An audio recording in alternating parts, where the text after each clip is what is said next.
오늘 우리에게 주시는 하나님의 말씀 신명기서 8장 11절에서 16절까지입니다. 11절부터 함께 봉독합니다. 내가 오늘 내게 명하는 여호와의 명령과 법도와 규례를 지키지 아니하고 내 하나님 여호와를 잊어버리지 않도록 삼갈지어다. 내가 먹어서 배부르고 아름다운 집을 짓고 거주하게 되며 또 내 소와 양이 번성하며 내 은금이 증식되며 내 소유가 다 풍부하게 될 때에 내 마음이 교만하여 내 하나님 여호와를 잊어버릴까 염려하노라.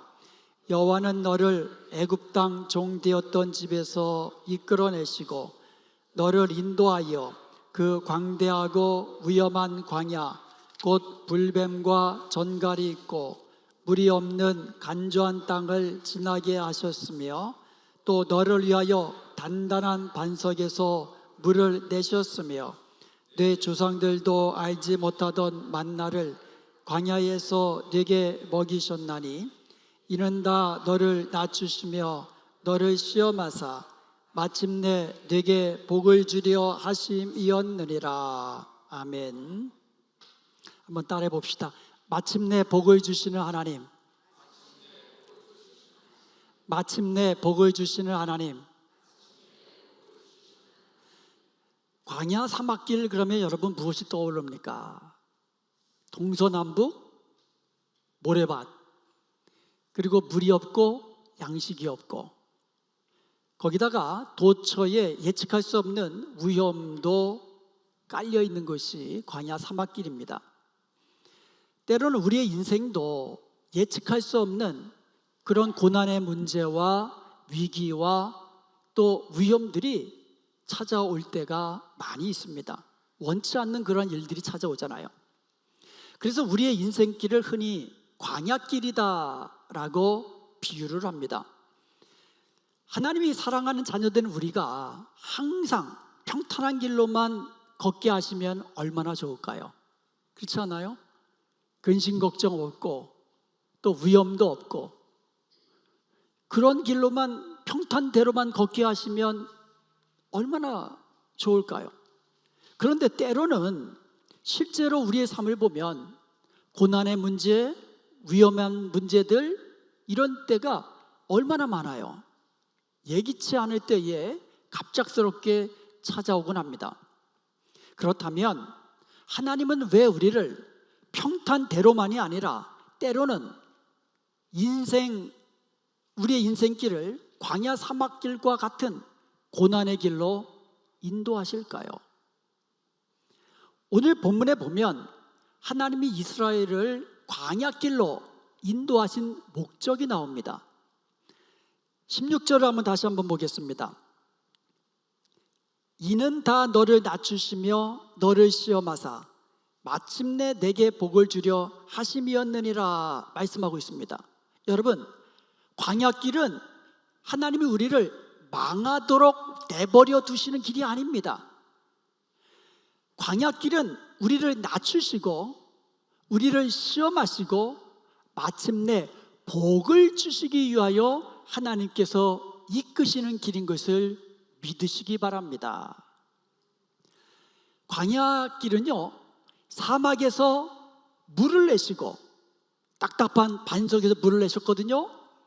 사막에서 만나와 메추라기로 먹이시고 사막에서 구름기둥과 불기둥으로 보호하시고 인도하시는 그 하나님을 경험하게 하시는 것을 믿으시기 바랍니다. 이런 하나님은 광야길에서만 경험할 수가 있는 거예요. 마침내 내게 복을 주려 하심이었느니라. 얼마나 이것이 우리에게 힘이 되고 은혜가 되고 소망이 되는 말씀인지 모릅니다. 마침내 내게 복을 주려 하심이었다. 하나님이 우리를 때로 광야 인생길로 인도하시는 목적은 마침내 우리로 하여금 복을 주게 하시니라는 이 말씀을 기억하면서 우리가 광야길을 지날 때에 힘을 얻는 저와 여러분이 되시기를 주님의 이름으로 축복합니다. 그러므로 오늘 말씀을 통해서 하나님께서 우리를 광야 인생길로 이끄시는 목적을 우리가 한번 분명히 살펴보고, 고난의 자리에서 믿음으로 감사하며 하나님께 영광 돌리는 복된 저와 여러분 되시기를 주님의 이름으로 축원드립니다. 아멘. 첫 번째로 하나님께서 우리를 광야 사막길로 이끄시는 목적은 우리를 낮추시게 하심이에요. 우리를 낮추시기 위해서 광야길로 인도하신다는 거예요.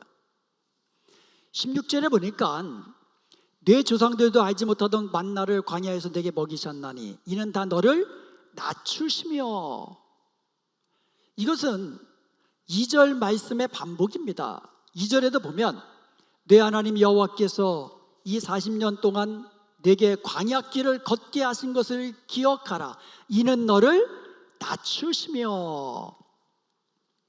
여러분, 광야 사막길에서는요, 물과 양식을 얻을 수가 없습니다. 그리고 더위와 추위, 항상 견딜 수 없는 더위와 추위가 공존합니다. 거기다가 독사와 전갈의 위험도 있고요, 동서남북 사방이 모래다 보니까 방향도 예측할 수가 없어요. 이러한 광야길에서 사람들은 자기 스스로 할 수 있는 일들이 많지 않아요. 그래서 광야길에서는 오직 하나님만 의지하게 되는 것입니다. 하나님만 바라보면서 하나님의 은혜를 구하게 되는 것입니다. 광야길에서 하나님의 은혜를 구하게 되는 거예요. 내가 높은 데 있으면 하나님을 바라보려고 하지 않습니다. 내가 높은 데 있으면 낮은 데를 내다보면서 교만하기 쉬운 거예요. 우리는 낮아진 자리에서 비로소 위를 바라보고 하나님을 바라보고 하나님을 의지하게 되는 것입니다. 우리가 하나님이 우리를 낮추시는 이유가 있어요. 왜냐하면 우리가 낮추어진 그 자리에서 강해지기 때문입니다. 낮추어진 그 자리에서 하나님의 은혜를 구하고 하나님을 경험하기 때문인 것입니다. 그래서 우리를 낮추시는 광야길에서 오히려 감사해야 되는 거예요. 우리를 낮아지게 하심을 감사하십시오. 둘째 아들이 아버지의 유산을, 탕자의 비유를 보면 둘째 아들이 아버지의 유산을 미리 받아가지고 그리고 먼 타국으로 가가지고 방탕한 생활하면서 그 많은 돈을 다 탕진하잖아요. 나중에는 돈이 다 떨어지니까 그때부터 그는 인생 광야길을 경험하게 되는 거예요. 돈이 많을 때는 그냥 사람도 몰려오고 그냥 자기가 하고 싶은 거 다 하고 먹고 마시고, 그러자 돈이 다 떨어지니까 그때부터 광야길이 시작되는 거예요. 먹을 것이 없으니까 돼지에게 먹이는 쥐염 열매로 배를 채우고자 하였으나 그마저도 주는 사람이 없었더라 그래요. 돼지가 먹는 그것도 못 먹을 지경이 돼버린 거예요. 그제서야 눈이 뜨이고 아버지를 바라보게 됩니다. 그리고 아버지께로 돌아가게 되는 거예요. 아버지는요, 집을 나간 둘째 아들이 언제나 돌아올까 날마다 마을 어귀에서 서성이면서 우리 아들 언제 오나, 그러니까 멀리서 아들이 돌아오는 아들을 보고는 뛰어가서 안고 입 맞추고, 그리고 그 아들을 데리고 집에 돌아와가지고 어떻게 합니까? 새 옷으로 갈아입히고 손에다가 가락지를 끼워주고 신발을 새 신으로 갈아입히고 아들의 지위를 회복시켜준 거예요. 그리고는 살찐 송아지를 잡아 동네 사람 불러다가 내가 잃었던 아들이 돌아왔다고 기쁨으로 잔치하면서 그 아들을 존귀하게 회복시켜 주는 것입니다. 여러분, 둘째 아들에게 임한 광야길은 아들로 하여금 낮아지게 하고 아버지를 바라보게 하고 아버지께로 돌아오게 하여서 다시금 아들의 존귀한 지위를 회복하게 만든 것인 것을 기억하시기 바랍니다. 아들은 낮아짐으로 인해서 다시 존귀한 아들의 지위를 회복할 수 있었다는 거예요. 그 영광을. 그러므로 사랑하는 여러분, 광야 같은 인생길을 혹시 걷는 분이 계십니까? 광야 같은 인생길이 앞으로 찾아올 것인데 안 오면 감사하죠. 그러나 올 때에는 전후좌우가 꽉 막혀서 내 힘으로 어떻게 할 수 없을 때에 위를 바라보시기 바랍니다. 하나님을 바라보시기 바랍니다. 불평하거나 낙심하지 마시고, 나는 내 힘으로 아무것도 할 수 없사오니 하나님이여 나를 도와주옵소서, 이렇게 하나님께 의지하며 간구하시기 바랍니다. 여러분의 인생길에서 당하는 고난의 문제들은 하나님께서 여러분을 망하게 하심이 위함이 아니고 여러분을 낮추셔서 마침내 복을 주게 하시는 하나님의 그 계획인 것을, 선하신 목적인 것을 기억하시고 낮아진 자리에서, 고난의 자리에서 오히려 감사하는 복된 여러분이 되시기를 주님의 이름으로 축원드립니다. 아멘. 두 번째로, 하나님이 우리에게 우리의 인생길에서 광야 사막길과 같은 것을 허락하시는 그 목적이 있어요. 두 번째 목적은 우리를 시험하사 사람이 떡으로만 사는 것이 아니라 하나님의 입에서 나오는 말씀으로 사는 것임을 알게 하기 위함인 것이에요. 오늘 본문 16절에 보니까 다 너를 낮추시며 너를 시험하사, 하나님이 우리를 시험하시기 위해서 광야길로 인도하신다는 거예요. 계속해서 2절과 3절에 보면 내 하나님 여호와께서 이 40년 동안에 내게 광야길을 걷게 하신 것을 기억하라. 이는 너를 낮추시며 너를 시험하사 내 마음이 어떠한지 그 명령을 지키는지 지키지 않는지 알려 하심이라. 3절에도 보면 사람이 떡으로만 사는 것이 아니요 여호와의 입에서 나오는 모든 말씀으로 사는 줄을 내가 알게 하려 하심이니라. 아멘. 이스라엘이 광야에서 먹을 것이 없었습니다. 그래서 하나님께서 만나를 주시고 메추라기를 주셨습니다. 먹을 물이 없었습니다. 그래서 반석에서 물이 쏟게 하셨습니다. 이것은 다 사람이 떡으로만 사는 것이 아니라 하나님의 입에서 나오는 말씀으로 사는 것임을 알게 하기 위함이었다는 거예요. 하나님이 말씀하시니 그대로 되셨잖아요. 만나를 주시겠다 그랬더니 만나가 내렸습니다. 모세를 통하여 반석을 치라 하셨더니 반석에서 물이 쏟아 나왔습니다. 하나님이 하신 겁니다. 하나님이 하신 거예요. 하나님이 말씀하시니 우리가 광야길에서 살 수 있겠구나, 그리고 살아가는구나, 그리고 앞으로도 하나님의 입에서 나오는 말씀이 우리를 살리는 영의 양식이요 우리의 생명수이구나, 그것을 알게 하기 위함이었다라는 거예요. 사막에는 물이 없어요. 근데도 사막에는요 식물도 살아요. 여우도 살고요, 그리고 작은 곤충뿐만 아니라 뱀, 개구리 같은 동물들까지 살아갑니다.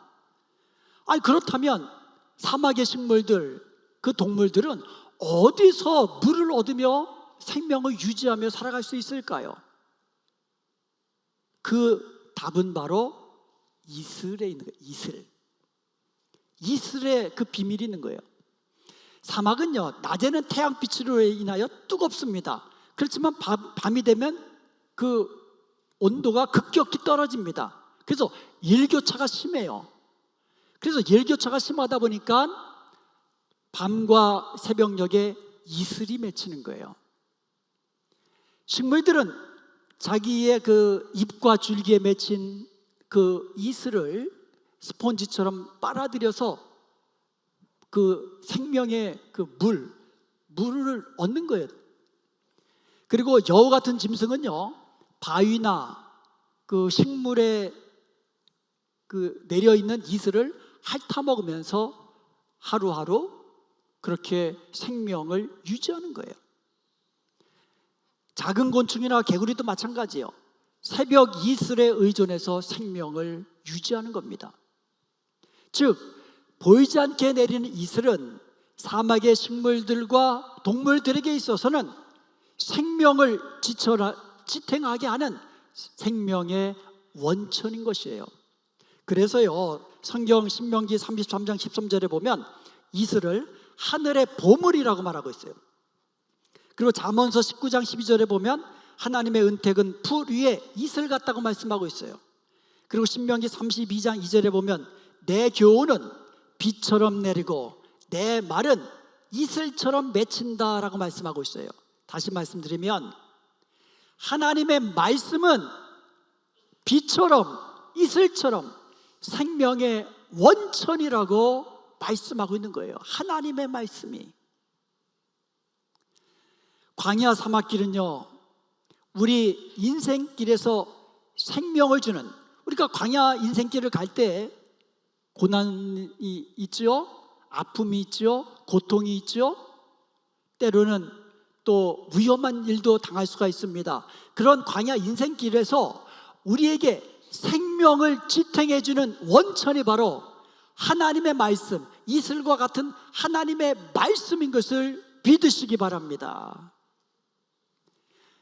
이슬이 없으면 사막의 모든 생명체는 살 수가 없어요. 마찬가지로 하나님의 말씀이 없으면 우리의 영혼은 메마라진다는 사실을 우리는 기억해야 할 것이에요. 고린도후서 13장 5절에 보면 너희는 믿음 안에 있는가? 너희 자신을 시험하고 너희 자신을 확증하라 말씀하고 있어요. 여러분 믿음 안에 있습니까? 예수님 안에 거하십니까? 스스로 시험해보라는 거예요. 그리고 우리 자신을 확증하라고 말씀하고 있어요. 여기서 시험하다라는 말은 이 헬라어로 페이라조라고 하는데, 이것은 믿음의 진정성을 드러내기 위해서 압력을 가해서 테스트한다는 의미를 가지고 있어요. 테스트하는 거예요. 진짜 너가 가지고 있는 믿음이 진짜인지 가짜인지 테스트를 하는데, 그냥 테스트하는 것이 아니라 좀 압력을 가해서, 그러니까 그 고난의 자리에서 우리는 테스트를 받는 거예요.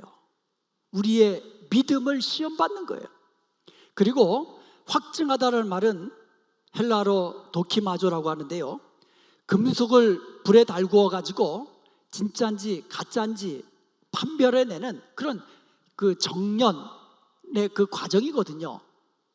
즉 광야의 고난은 하나님께서 우리를 넘어뜨리고 망하게 하시기 위한 과정이 아니고, 우리의 믿음이 진짜인지 가짜인지, 우리의 믿음이 흔들리는 믿음인지, 어떠한 고난에서도 흔들리지 않는 반석 위에 세워진 견고한 믿음인지, 이것을 시험하셔서 우리의 믿음을 순결하게 하시는 하나님의 정련의 과정이라는 거예요. 훈련의 과정이라는 거예요.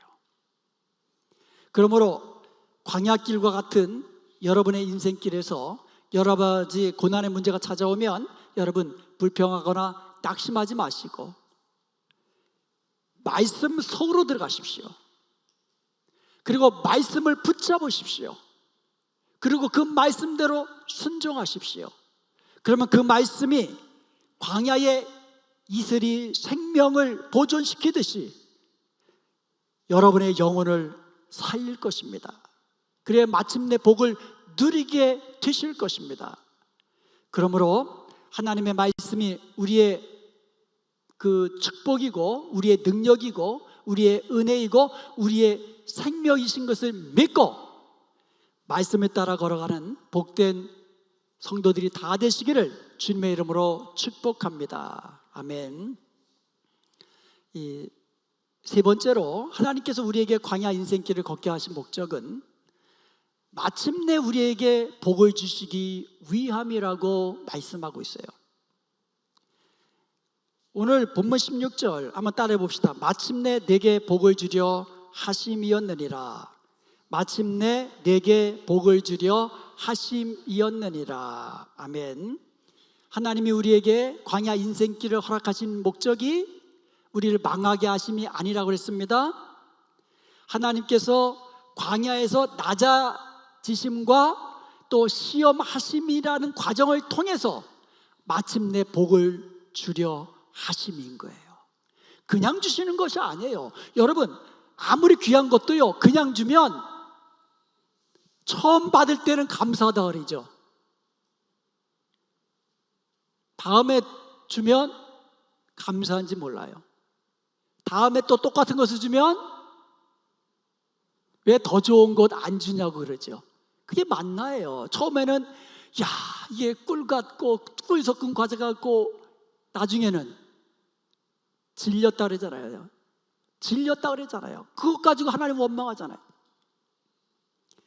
그래서요, 하나님이 여러분에게 진주보다도 더 귀한 보석 같은 그 같은 은혜를 주시고 복을 주실 때에는요, 먼저 어떻게 하신다고요? 낮아지게 하시고 시험하셔서 마침내 복을 주시는 하나님이신 거예요. 한번 예방주사를 한번 생각해 보세요.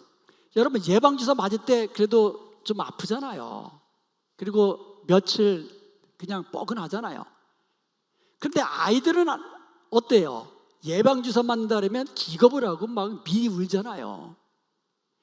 그런데 예방주사 맞을 때 아프지만 그래도 예방주사를 통해서 병에 대한 저항력을 키워가지고 앞으로 혹시 모를 더 큰 질병을 우리가 질병으로부터 우리의 건강을 지키게 되잖아요. 마찬가지예요. 하나님께서 우리로 하여금 광야길을 걷게 하실 때에는 광야길은 쉬운 길이 아니거든요. 고난의 길이거든요. 고통스러운 길이거든요. 언제 끝날지 모르는 길이거든요. 그 과정 속에서 우리는 아프고 슬프고 고통스럽지만 하나님은 그 과정을 통하여 우리를 더 강하게 하시고, 아멘, 더 온전하게 하시고, 아멘, 우리의 믿음을 더 순전하게 만드시는 것을 믿으시기 바랍니다. 허드슨 테일러는요, 하나님이 나에게 시련을 주시는 까닭은 오직 나의 믿음을 자라게 하기 위함이다 라고 말을 했어요. 베드로전서 1장 7절에 보면 너희 믿음의 확실함은 불로 연단하여도 없어질 금보다 더 귀하여 예수 그리스도께서 나타나실 때에 칭찬과 영광과 존귀를 얻게 할 것이라. 아멘. 여러분의 믿음, 확고한 믿음은 정금보다도 더 귀하다라는 거예요. 그래서요, 하나님이 우리의 믿음을 연단시키는 목적이 뭐냐? 우리로 하여금 칭찬과 명성과 영광과 존귀를 얻게 하기 위함이라고 말씀하고 있습니다. 그래서 우리가 광야 사막길을 지나면서 우리의 믿음이 연단되고 강해지고 그리고 순결해지면 주님 오실 때에 그때 칭찬을 얻고 영광을 얻고 존귀한 자가 된다는 것이에요. 야고보서 1장 12절에 보면 시험을 참는 자가 복이 있나니 이는 시련을 견디어낸 자가 주께서 자기를 사랑하는 자에게 약속하신 생명의 면류관을 얻을 것이기 때문이라 말씀하고 있습니다. 하나님이 우리에게 시험을 주시는 이유는 멸망이 아니라 상급, 면류관을 주시기 위함이에요. 낙심이 아니라 영광을 주시기 위함인 것이에요. 그러므로 고난의 자리에 들어서면 시험을 참는 자가 복이 있나니, 고난의 자리에서는요 참는 자가 복이 있는 거예요. 끝까지 그 자리를 지키는 것. 그 자리는 어떤 자리예요? 믿음의 자리예요. 어떤 상황 속에서도 믿음의 자리에서 떠나면 안 되는 거예요. 시험을 참는 자가 복이 있나니, 마침내 하나님이 주시는 복을 누리는 자는 끝까지 믿음을 지키며 참는 자예요. 그러므로 사랑하는 성도 여러분, 여러분의 인생에 혹시라도 인생 광야길이 열렸다면 그것은 여러분을 망하게 하는 길이 아니라 하나님의 선하신 계획 속에 있는 하나님의 인도하심이라 생각하고 그 자리에서 마음을 낮추십시오. 마음을 낮추십시오.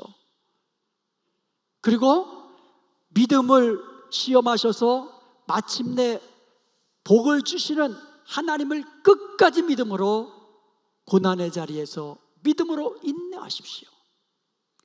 낮추시면 끝이 아니에요. 시험하시면 끝이 아닙니다. 끝은 뭐예요? 마침내 복을 주려 하심이니라. 그러므로 광야를 지날 때는 여러분 절대로 낙심하지 마십시오. 불평하지 마십시오. 원망도 하지 마십시오. 남 탓하지도 마십시오. 오직 그 자리에서 주님을 더욱 의지하십시오. 고난의 자리에서 말씀을 붙잡으십시오. 그 말씀대로 하나님을 경외함으로 그 말씀대로 순종하십시오. 그리하여 마침내 복을 주시는 하나님을 경험하시기 바랍니다. 여러분의 삶 속에서 마침내 복을 주시는 하나님으로 인하여 여러분의 삶 속에 감사와 찬송과 영광이 넘치시기를 주님의 이름으로 축원드립니다.